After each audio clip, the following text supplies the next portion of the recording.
We're going to go ahead and get started, and it is my pleasure to welcome you to our first 2022 virtual monthly event.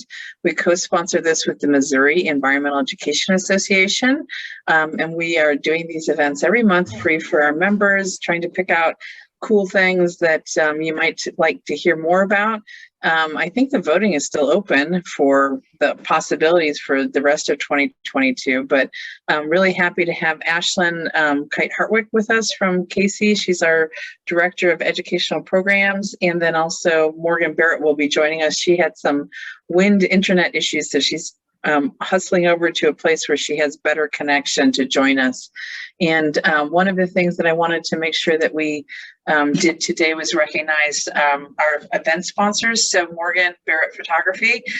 Morgan is an amazing photographer in and of her own right, and you can check on her amazing work at her website. And then we also want to thank the Kansas Department of Wildlife and Parks for co-sponsoring the Leopold Education Project in the state.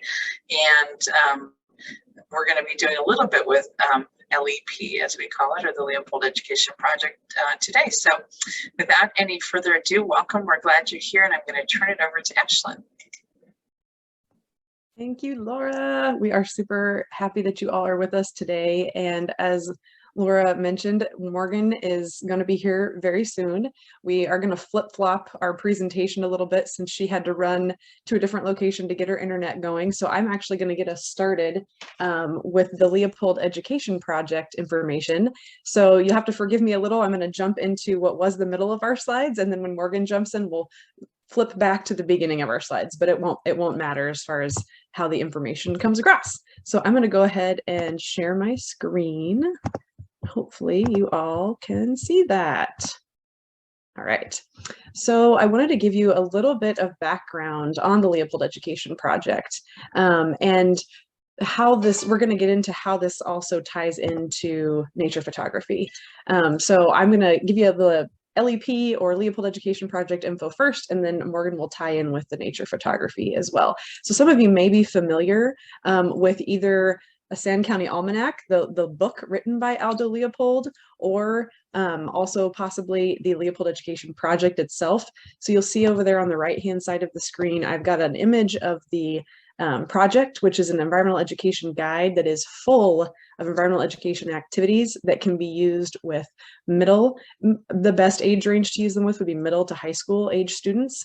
And that's the image up at the top of the page. And then down at the bottom, you'll see a Sand County Almanac by Aldo Leopold. That is the book that this curriculum is based off of. And if you can see my little screen, you might also have seen it look like this. This is the copy that I had first, the old version that I had to read, I think, at least twice as required reading in my college courses. So you may recognize this cover. It's the same book that you see in the image here on the slide, but that's the old version of it, in case that's more familiar to you if you know about that. So the Leopold Education Project, with the activities in it, is all based on essays from Leopold's book, A Sand County Almanac. There are so many wonderful essays in that book. If you've ever read anything, any excerpt in there, it doesn't take very long. You start reading and you're immediately you're in it, and this is awesome. Oh, I want to read more. I want to get more from this. So there's a ton in there, and we'll talk a little bit about some examples from the book here in a minute. But I also wanted to note for you that we have what are called the Leopold Education task cards. So we're going to show you some examples of those here also in a few minutes. And then we're going to send out an email with some little samples of those if you want to check them out and see, kind of like little teasers, if it's something you think you like and you might want to use with your students or with adults that you might work with. You'll get a little sampling of those. And as Laura said, this whole project is co-sponsored by the Department of Wildlife and Parks. So yeah, huge thank you to them for making this possible. All right, now let's see if I can. Oh, it's not going to let me advance. Hang on one second. There we go. Okay, so one of the things that we love about the Leopold Education Project, oh, and I jumped forward. Hang on one second. There we go. Is that we focus so much on observation throughout this curriculum guide and the activities that are there. We focus not only on observation, but slowing down. And that's part of those observation skills, right? So not just, oh yeah, that was great, I saw a tree, move on. Nope, we're going to stop and we're going to really look at that tree or whatever the object may be. So focusing on the observation, the slowing down, and then that inherently makes a couple of other things happen. It makes us be able to see more than what was initially meeting the eye, and it also gives us a deeper connection to the environment and the community that we live in. The awesome thing about that is that those are fundamentals of not just the Leopold Education Project, but also of nature photography and photography in general. So these two really, really connect well, the Leopold Education Project and this idea of photography and specifically nature photography. And as we've got there on the screen, the other thing that's really wonderful about photography in this is that it provides you with kind of a way to keep record of the observations that you make when you're out in nature. And the beauty of that is it's really for you. It's not necessarily that your photography is for the rest of the world. Of course, we would love it if one of you was out taking photographs and became the next international photograph winner of the year. That would be wonderful. But the idea is really that this is for you. And that is for your record of your own unique observations. So that's another thing that's really fantastic about pairing photography with Leopold, is that we get to go through these fantastic environmental education activities that focus on observation. And then if you add the photography in, you get this wonderful kind of record keeping that happens along the way and along your journey of what you're doing with your field investigations or however you're observing in the outdoors. And this can also be done, as you saw on the, if you could read it on the little picture with the picture of Leopold's book, it says, and various sketches. And that was something that Leopold did. He sketched a lot. So this is something that can be tied in with sketching, with journaling, all sorts of different ways to keep track of your observations that you're doing in nature. And I'm going to show you here in a minute the task cards, because that is another fun way that you can incorporate this in. And like I said, we're going to give you a few of those at the end of this. We'll send an email out and you'll get some examples of those, but they are kind of a quick version, still based on the essays in the book, but they're just not a giant lesson plan like you would have with the activities in the Leopold Education Project. They're just little quick snippets that you could send kids out or adults and have them do, and they again pair very well with photography. Okay. All right. So the task cards, like I said, they do pair well. They are just little snippets from a Sam County Almanac, short little instructions for observations in nature. They lend themselves excellently to photography. Obviously, you can use with adults or students, and even I would say the task cards could be used with students of a younger age. Wouldn't have to be middle school, high school. You could probably use those with younger ages as well. And you can do these with a quick, if you've got 15 minutes and you want to send students out or adults, hey, we want you to do something quick. Or if you want it to be more in depth, you could go that route too. So they're really flexible, which is really nice. I also really like this idea. And like I said, Morgan's going to talk to you more about photography and getting out there and trying things. But one of the things that's fun about these task cards is that they are a great starting point. If you are like, well, I want to go outside and take some pictures, but I feel, this isn't really my thing. I haven't ever really done that before. This would be a great way to get you kickstarted. Just quick little things that you could go try and you'd probably end up taking 1 million pictures in no time at all, just by these little hints and clues that it gives you to start. Okay, so here are some examples. Oh, sorry, let me see if I can move this on my screen. I'm having trouble looking at you all and looking at my screen. It wants to make you guys in a block instead of my nice long thing up there at the top, so I'm having to move you around. All right, so these are examples. So Smoky Gold, On Top, and Home Range are all different essays from Aldo Leopold's book, A Sam County Almanac. And each one of these short little instructions are things that you can do related to that essay in the book and related to the activity in the project guide that you can have students or adults go out and do just quick. So you can see in Smoky Gold, take a short walk, keep record of things that catch your eye. Why do you think they attract your attention? And an easy way, obviously, to add photography into that is document that with your camera, not just with your eye or sketching or journaling. You can also snap a picture as well. And then on top, locate the tallest spot in your area. Imagine sitting on top of it and looking down. Draw or write about what you see. And I really like this. And then Morgan's probably going to get into this, but I'll share a little quick tip.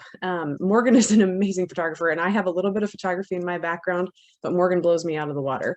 But one of my favorite things to do, and one of the things that you learn early on with photography, is taking pictures of something from above, taking images of something from below, and then from the right to the left. So you get a completely different perspective on your object or your landscape or whatever it may be when you change your angle at which you're looking at it. So that is a great example of a quick task that is tied to the Leopold Education Project that works excellent with photography. There's Morgan. Hey, Morgan. Sorry. You're all right. We can hear you and we can see you. So that's good. That is good. All right. And then home range. So find some signs of animals in the area. Can you identify the animal from what you're seeing? So that's another great example. We can not only look at this, gather some data in the field, but if you've been able to take a picture, let's say you don't have some, track ID on you, you can take your picture from different angles, get different perspectives on it, come back, and you can actually check your field guides or get online and check and see if you can identify that track or that sign. Doesn't have to be a track, could just be a sign of an animal in nature. But so those are some quick examples of how you can use these task cards, these fast or more in-depth, however you want to make them, quick tasks that you can do with students or adults. Okay. Morgan, I might let you go and I can share about the training at the end if you would like to jump in. Cool. And I think I missed a slide in there somewhere, so I'm going to stop share. Sorry about that. Hi, everybody. Sorry, I live outside of town, and when it's super windy like it is today, we have internet problems, so that's fun. So I'm at Sunflower Bike and Horns now. Okay. And you are not Laura Downey. I'm not Laura Downey. Sometimes I wish I was. Let me rename myself.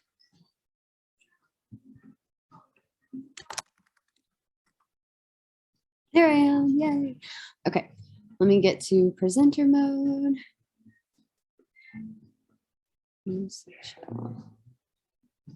So Ashlyn, did you just start by jumping in with your slides? Yes. So I tried really carefully to not say too much about nature photography because I know you're going to do that. And I mostly just talked about Leopold and how it will connect with those things that you're going to talk about. Perfect. Okay. So, all right. So I was going to start out by saying, don't let a perceived or actual lack of photography skills keep you from using a camera, getting outside and making observations through a camera lens. This isn't really about photography. Photography is kind of just the medium through which we are able to slow down and make observations and build a connection to place. So in theory, you could do this just with your eyes, but I think the connection I made with Ashlyn was like meditation. In theory, you can sit and you can meditate quietly, but it's a lot easier if you have something like yoga to kind of walk you through the meditation and keep you focused. So think of photography, nature photography, and the camera like that. Like it's just something to kind of hone your focus and hone your focus really, so that you can stay present in what you're doing. Oops, sorry, meant to be in slideshow. Okay, can everybody see my screen? Awesome. So that's what I just said. And then this was a cute little, I think a raccoon footprint out of the Tallgrass Prairie National Preserve. If anybody's been out there, I'm sure there's more than one, but there's a pond with like big mud flats. And so you get down there and there's all kinds of animal prints. So that was really fun to see those little baby handprints. And then the other thing is that you don't need proximity to wide open spaces in order to do nature photography. I happen to live in the country, and this is a field not far from my house. But like Ashlyn was, when we were planning this, she showed me a picture of was it a crow that she took in a parking garage. And, you know, parking garages aren't necessarily places of beauty, but it had like this really cool outline. It was kind of a silhouette of the crow framed in the parking garage window with the beach behind it and like palm trees and stuff. And it was really cool. So you just have to slow down and look a little bit closer in order to see nature, and things begin to emerge wherever you are. So, and Ashlyn may have already covered this a bit, but we just wanted to make the connection between nature photography and Leopold, and the principles that we're kind of honing in on are observation, which we'll talk more about, all of these, participation and reflection, and all of these coming together create a sense of place, or a land ethic, but for today's purposes, we're using the verbiage sense of place. So this is actually on the dirt road that I live on, and this was one day when I was driving home a couple days after it had snowed, and the moon was just sitting so pretty over here. And, you know, the picture, like we so often say, it doesn't do it justice. The moon was huge, and the sky was beautiful. And, you know, you look out on the barren fields, and it's blanketed with snow. And so I run a lot on our streets. So I have like a really strong connection to these gravel roads. And so seeing it, you know, in each season is really special to me. So I've got a bunch of pictures on my phone of really these roads, just in different seasons. And, you know, to the average person, to anybody, it's probably like, okay, cool, that's like a dirt road. But to me, it's a connection to home, and it reminds me of being outside in nature by myself, and hearing the birds, and, you know, feeling the wind and smelling the air, whatever it smells like in that season. So this is a picture that as I was scrolling through my phone, I was like, oh, I want to share that one, because hopefully everyone can kind of think of a place that maybe you visit often, or where you walk or you run or bike, that maybe it's not the most beautiful place in the world, but it means something to you because of that connection to the place that you have. And then, so these are, I can't remember if Courtney Masterson was on, which I don't think she is today. Nope, she's not. But I collected these with Courtney, who's a botanist and ecologist. And so these were collected from the prairie that's like a quarter mile from my house. And I dried a bunch of prairie plants and put them in my house. And one day it was very like meditative. I just kind of went through my house and took pictures of things that are naturey. So I realized that I had lots of dried arrangements in my house. So this just reminds me of like taking a deep breath, which I need to do right now, because I'm still just like, all worked up from running out of my house and running to the coffee shop. And so I, you know, I was just very much relaxed, going through my house, taking pictures of things that reminded me of nature and reminded me of being outside. And so this, you know, even though this is taken inside, I consider this nature photography because it's of a part of a sleeping plant. And then this photo was actually taken in Colorado, and I was trying to remember the name of the park, but it's not far from Littleton, Colorado. And we were walking on this path, and I was like, oh, there's little blue stem. So this red patch here is a variety of little blue stem. I don't know if it's exactly the same as what grows here, but I'm a huge prairie fanatic. And so, and little blue stem is my favorite prairie plant. So seeing it, I was like, oh, not only does it make me love this place more, but it reminds me of home. And now, I mean, I took this picture. It's not like a super notable picture by any means, but now I'll always remember that park, and it helps kind of jog my memory and bring back memories of that walk that I took with my family. So this is just in my backyard. We have bird feeder, which as everybody knows, bird feeders are an amazing way to attract some really pretty birds. So I think this was last winter. And let's see, I think a Harris sparrow and obviously a cardinal. And so I was working one day and these guys were just flitting around and I got out my camera and took pictures of them. Oh, hello, Rachel Wally. So I consider this nature photography out my window from sitting behind my desk. Okay, and then these are fun. So, and this kind of, for me, goes back to observation and slowing down. So for this event, I went outside and we do live on 5 acres, but everything is like really dead right now. And just not, you look out your window and you're like, it doesn't look great. And so I really honestly wasn't looking forward to going outside and taking some pictures because I was like, everything's dead. You know, it just looks so drab, not pretty.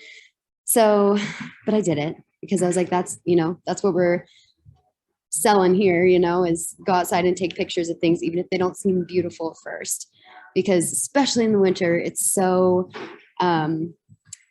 it's harder to find the beauty in things unless you have like a gorgeous new blanket of snow. In Kansas, everything is kind of dead. It's flat. There's not much going on. So this is a dead aster plant. And then I got up close to it,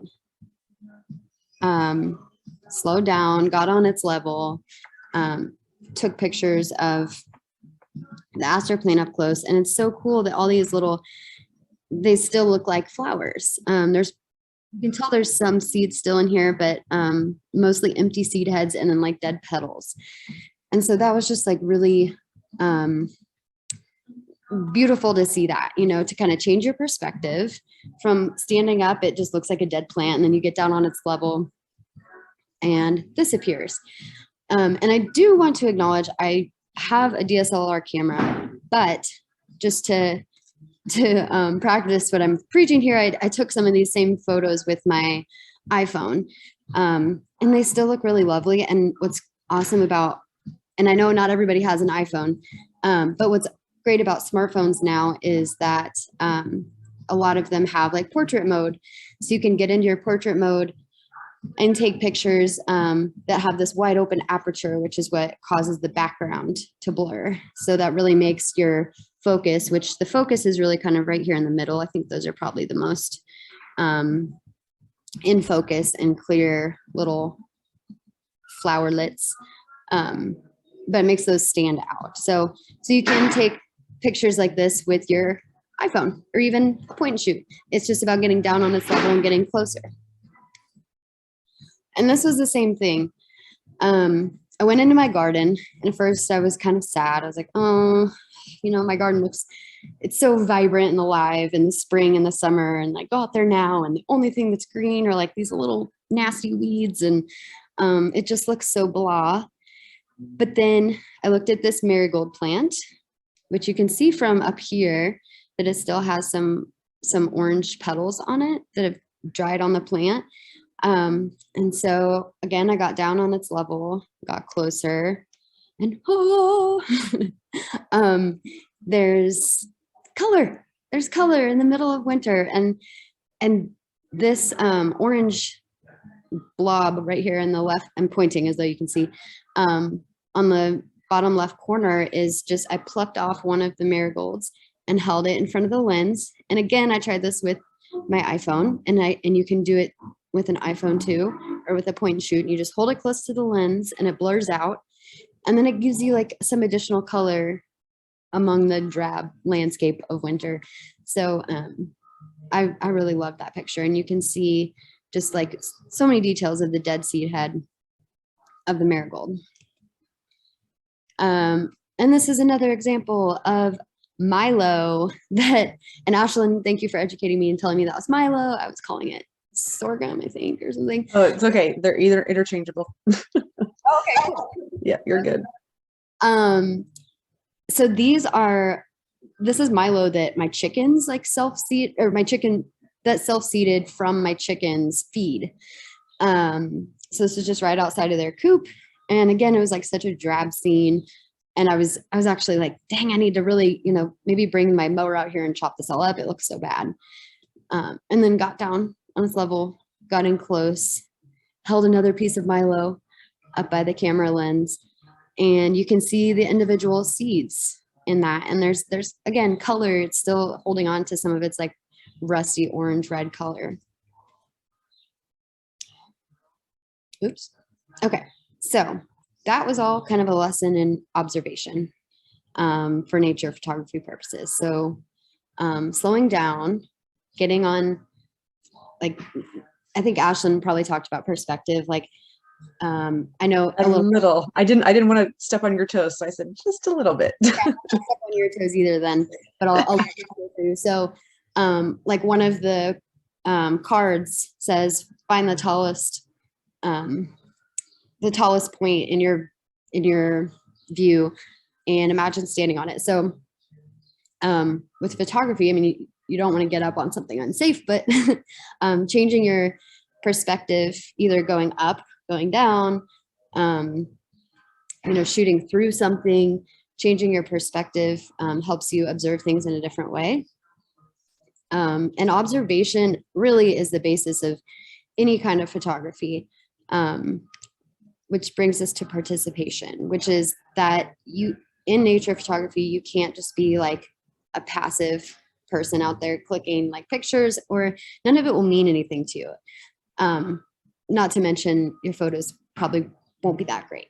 So it takes your active participation and using your imagination, especially in winter, to think, okay, I don't see much color out here, or even like really interesting shapes at first glance.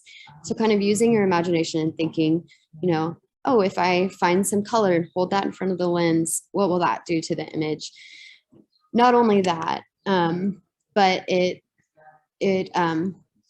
figuratively and literally brings you closer to your subject and helps you to form those memories when you're an active participant.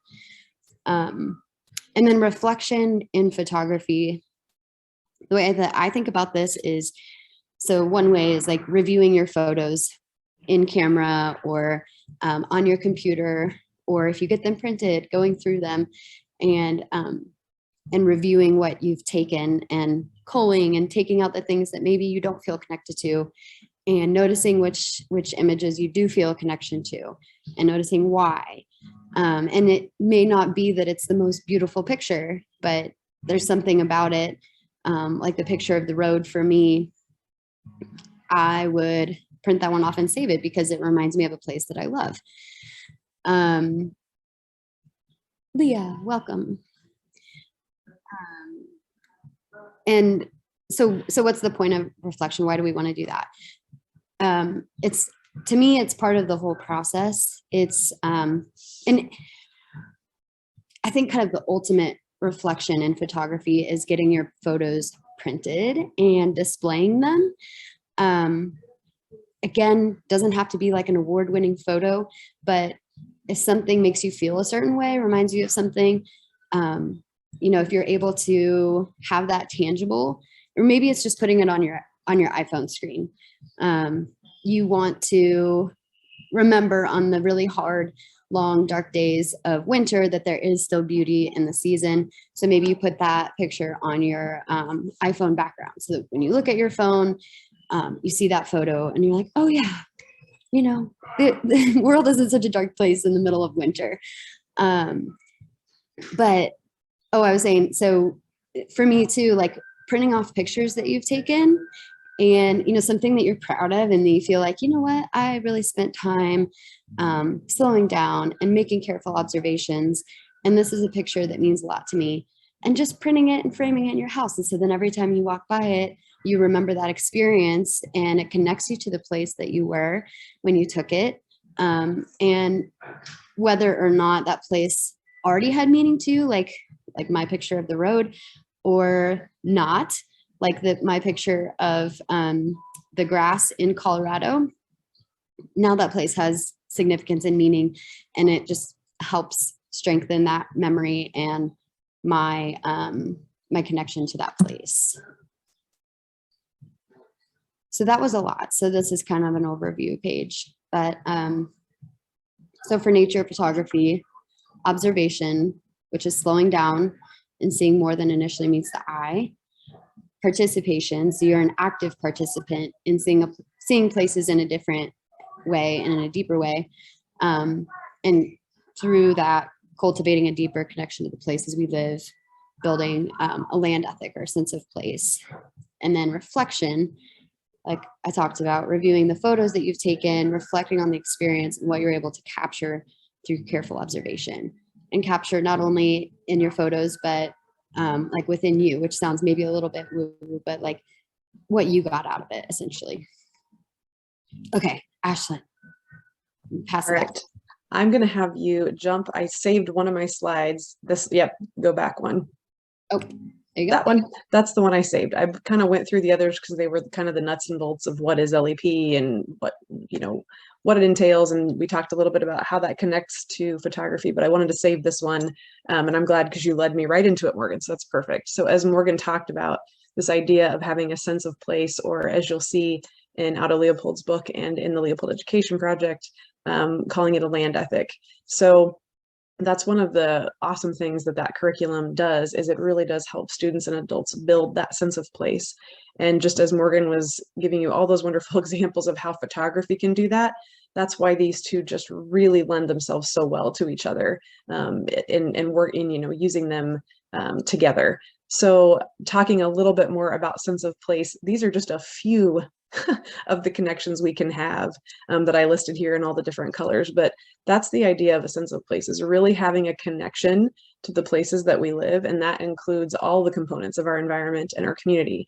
Just to name a few, thinking of the soil, the water, the air, the sun, the wildlife, the plants, the land, the people.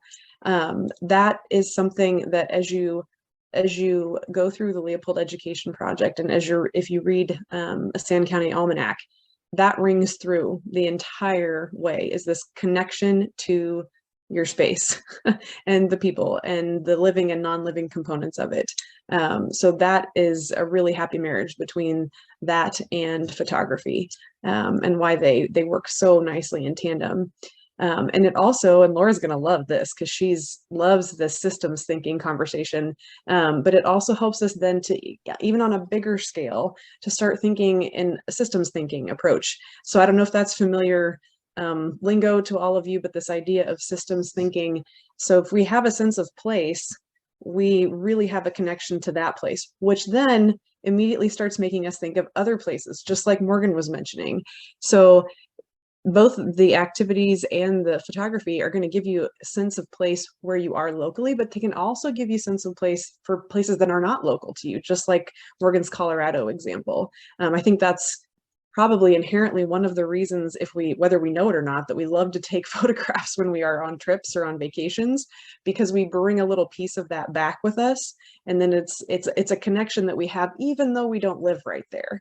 But the other amazing thing about that is, then we start thinking about how all those different environments and communities are interconnected, and they're each their own systems, and there's smaller systems within them, and they create one big giant system also, which is a wonderful thing that the Leopold Education Project and photography both do. They really help us get to this big picture of systems and how all those systems are interconnected.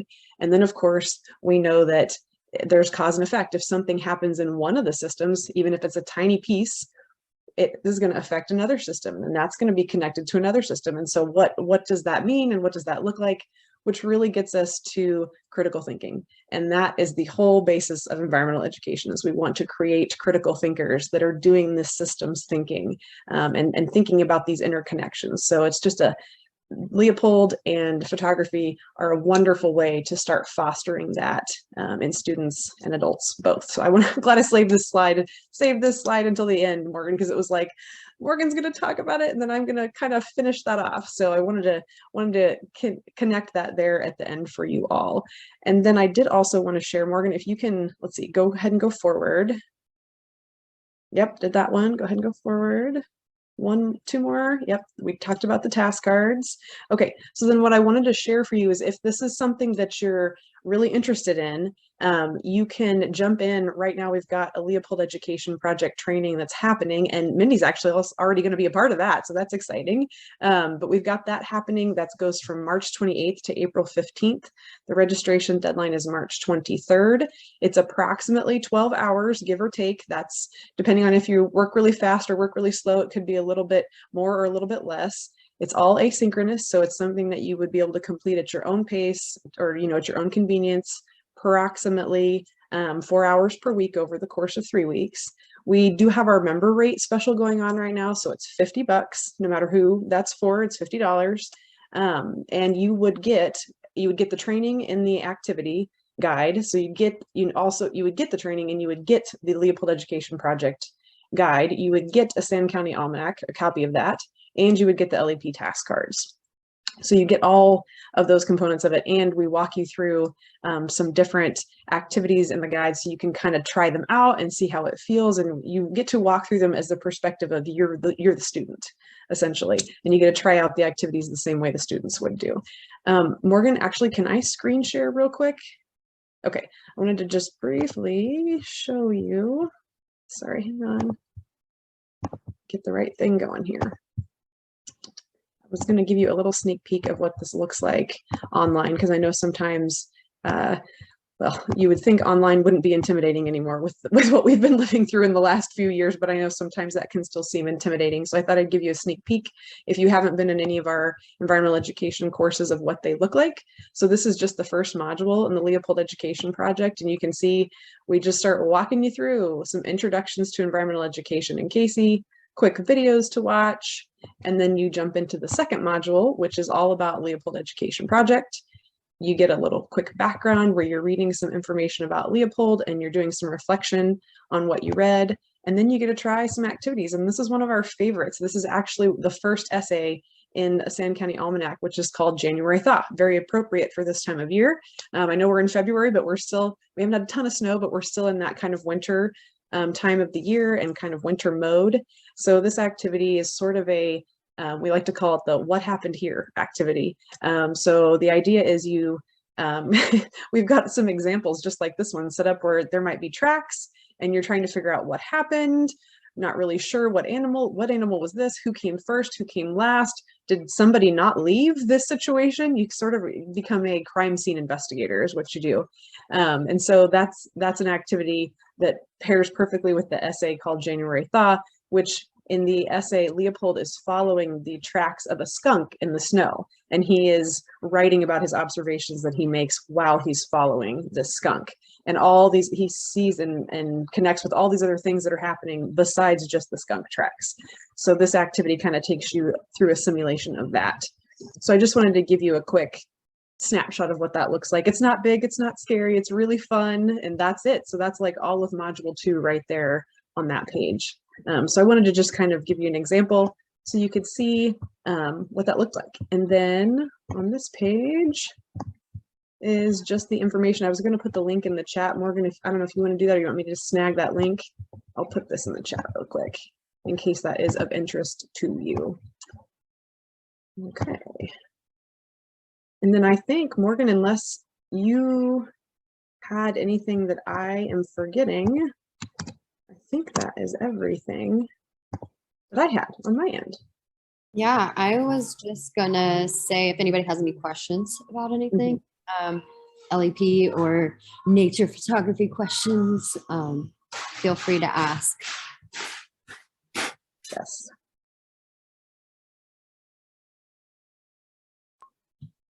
And also, thank you for your patience. I'm really sorry about my internet issues. But I'm glad Ashlyn was able to be flexible and start us off. So luckily it wasn't just me today. So thank you guys for your patience, and Ashlyn for your flexibility. No worries. It was a good team effort. Laura already had this beautiful slide prepared that introduced us. So yeah, she was all over it too. Oh, I don't know if that was, no. You're still there. You are raising your hand. Yeah, I'm raising my hand. Hello.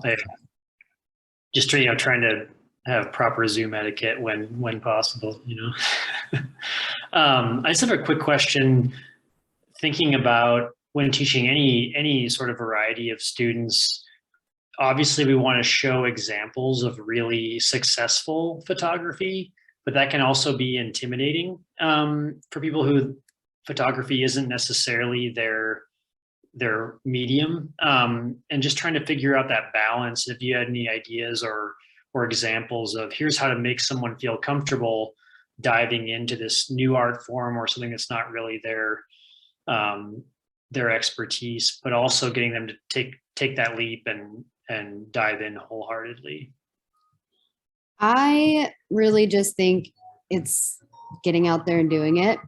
Yeah.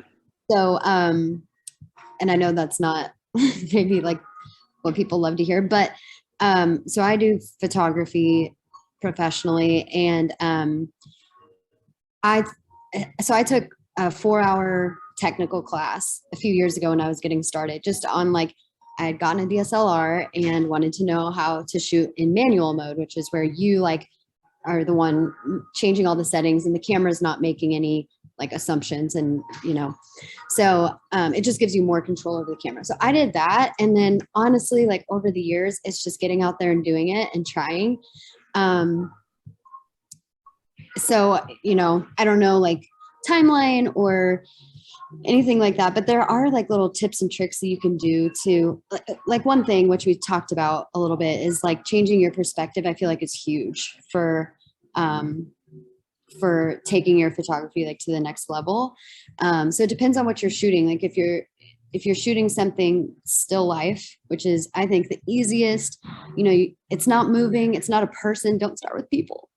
People are the worst to try to learn on, because there's all kinds of considerations. But if it's still life, I think like the biggest thing to take your photography up a level is getting down, or just changing your perspective from, hi, I'm a human standing here taking a picture, whether that's like getting above it, shooting like up at it, shooting on its level, getting closer, getting farther, just trying different perspectives. And then like in that reflection phase, going through and like making note of, oh, okay, when I took this, I like this picture. And when I took it, I was in this position, I was crouched down, and I like that.